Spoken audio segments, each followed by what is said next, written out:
Hey everyone, this is Chris DeFurio with Keys to the Shop. Welcome to another edition of Shift Break.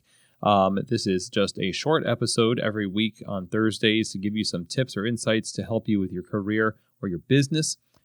Please do subscribe to Keys to the Shop over where you get your podcasts. And if you have any questions, please feel free to email me, chris@keystotheshop.com. Now, today's episode is brought to you by Odeko. You know, we all know this, but you don't get into coffee because of the paperwork and because of the administrative tasks that are necessary to run a good business. And one of those levers that drives great business is being on top of ordering and inventory. It's just that, especially when you distribute it amongst the staff, and even if you just do it yourself, there's a lot of inaccuracies, and it can be kind of difficult to stay on top of things. This is where a service like Odeko comes in to make your life easier and your ordering and inventory more accurate. Odeko uses artificial intelligence to put your sales data to work, coupling past sales with local weather, events, things like that, to predict exactly what your cafe is going to need in the future. Their virtual purchasing agent then automatically places the order for you based on those predictions. And they have a more than 90% accuracy rate in predicting future sales.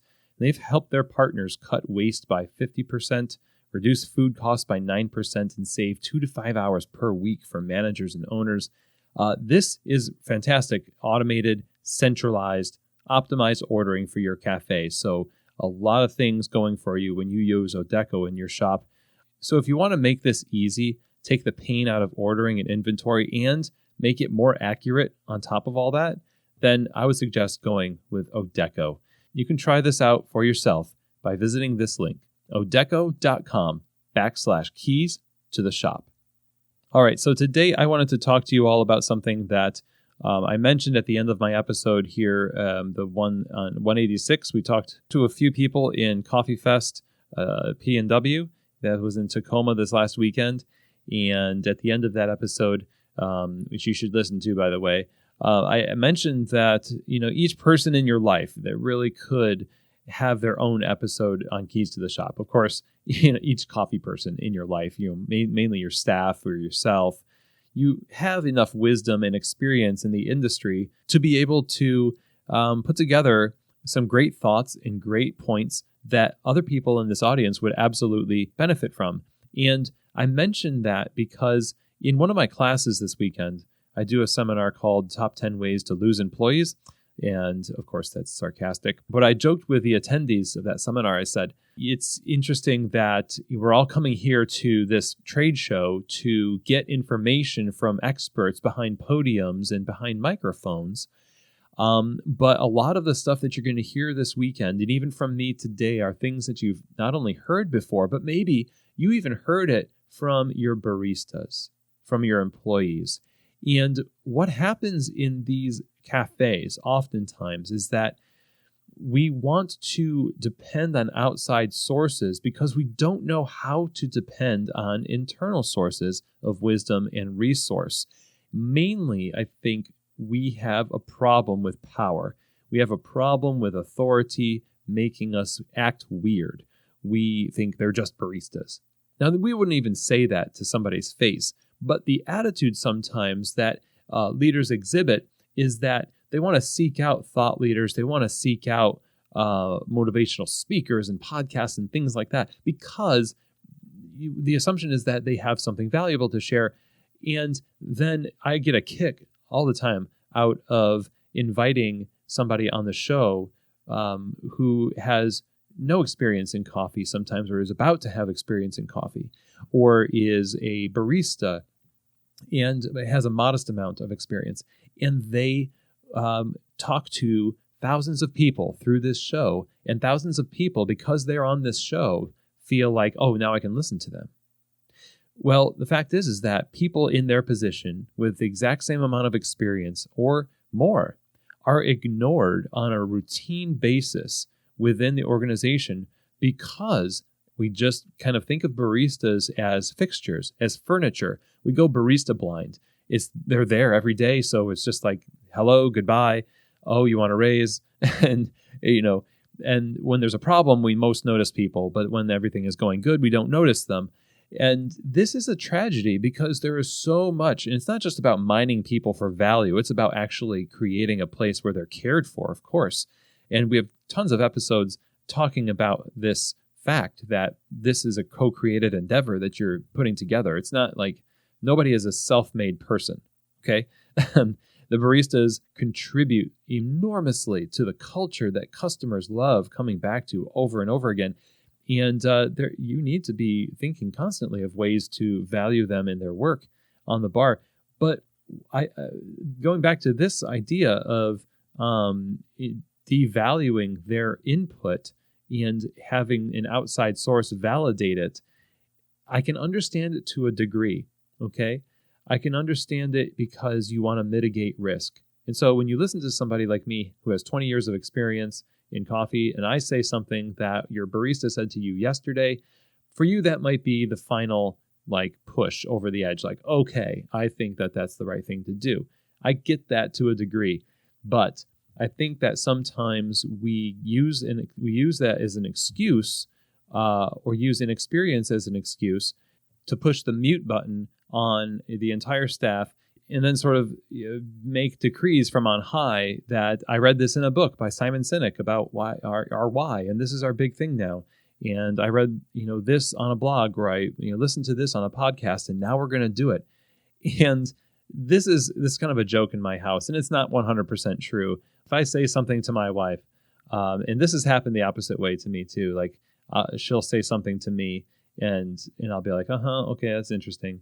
And it doesn't affect my life. I don't do anything about it. Or I say something to her, I make a suggestion about some area of our lives, and it doesn't really take. And then one day, one of us reads an article, or one of us hears a podcast, and it says that same thing, and then we're just like, oh my. It's like we were hearing the information for the first time, and it's actually not the first time. It's just that we put so much stock in that external source. That's the supplement. Source versus supplement. If you could get your nutrition from the source 100% of the time, you totally should. And the only way to do that, and the only way to find out if you can, is to make the effort to do so. You might find that you're lacking in something in that process. You might find that, you know what, I'm in an area where, we do have a really great platform for feedback. We're always putting our heads together about stuff. The baristas know that we value them, we pay them well, and they're part of the creative process. And then we're a team, we're doing all these things. I have my peer group, and we're really tapping into the resources we have within our reach all the time. But we still need more, and we can still use some supplemental information to help us go further and to grow more. Perfect. There's lots of other places you can go to get great information about coffee and to help you become a better professional. But too often, we just jump over the baristas and go straight to these external sources without even thinking about it. Again, out of sight, out of mind. Or you just get used to the presence of somebody, like in case in point with my wife and I. You just get used to them and their voice doesn't carry as much authority. It takes effort to create an environment where you can feel the weight of somebody's words in a way that actually impacts your life, or at least has a fair chance of impacting your life. A lot of these baristas don't stand a chance because the authority that managers and owners have by virtue of their position has subconsciously or purposefully in their mind created this barrier where these are just the baristas, and I am the all-wise and all-powerful owner, and I shall be the dispenser of information and vision and direction, and everything is on me. Well, that's not a great way to live, and you can't pop pills and call it a meal, okay? You can't take vitamin C and whole vitamins and everything else and then expect to go to the doctor and get a good report. If you want a healthy business, you need to have, professionally speaking, some nutritional density in your diet. And that comes through relationships, that comes through experiences, that comes through the doing of the work every day together with your staff and your customers, and doing that mindfully with a mentality of saying, how can we get better together? And when we need to bring in outside resources to help us, we will. Hey, I take vitamins. I take supplements, especially as I'm getting older. I need them. but I'm also not eating like crap, or at least I'm trying not to, because I know that how I live every day and choices I make every day more greatly impact the outcome of my health than whether or not I pop some pills. The same is true of podcasts. You listen to all these podcasts does not mean a dang thing. Not at all. If your professional life is the equivalent of eating like crap. So, this is a bit of a rant, and I guess every shift break is sort of a rant in a sense. But I want this to be sort of a kick in the pants to all of us to say, look, we love our resources, but they're closer than we think. Let's make sure that we are doing our due diligence to live every day in a mindful and thorough way and tapping into the resources that are right there, valuing the people that we have around us who can speak with great authority and insight about what's going on because they live it every day. Okay? And then when you come to Coffee Fest and you hear somebody speak about something, you can be affirmed, you can find new information, but you can know that you're not trying to make up for some kind of a lack because of negligence or laziness on your part. You're doing it because you know it's going to be helpful and fit right into an already existing culture of purpose and value in your company. So I hope that this was a helpful episode for you and gave you something to think about. Thank you so much for joining me again. And I will see you here next week for another edition of Shift Break, from Keys to the Shop.